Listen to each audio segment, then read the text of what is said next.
Magsasalita na ako kung bakit binasted ko si Ares. Hindi nyo alam yung katotohanan. Hindi lang isang beses, pangalawang beses, pangatlo, apat. Madaming beses na po ako niloko ni Ares. Kaya huwag kayong mag-expect na papatawarin ko siya agad-agad. Kasi hindi naman po ganun kadaling magpatawa. Kasama. Ang gusto ko lang naman po is bigyan nila ako ng space para makapag-isip-isip. Ang dami ko nababasa sa comment section na nag-iinati daw ako, sinayang ko yung effort si Ares. Pero sorry guys, gusto ko lang sana makapag-isip-isip kasi hindi naman po ganun kadaling magbigay ng second chance.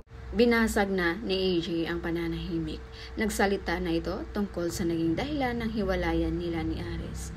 Pero bago natin pag-usapan guys, please don't forget to subscribe and hit the notification bell button para updated kayo sa aking mga upload. So ayun nga kay AJ, hindi niya agad mapatawad si Ares dahil sobra siya nitong sinaktan. Hindi lang daw isang beses, 2 beses, 3 beses, kundi pang-4 na beses na siya nitong niloko. Kaya may simple siyang hiling sa mga lahat ng nagmamahal sa kanila ni Ares na sana bigyan muna daw siya ng space para makapag-isip. Agree naman ako kay AJ guys, self-love muna para hindi na ulit masaktan.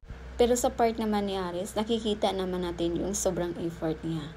Alam naman natin na sobra siguro ang pinagsisihan niya yung nagawa niyang pagkakamali kay AJ.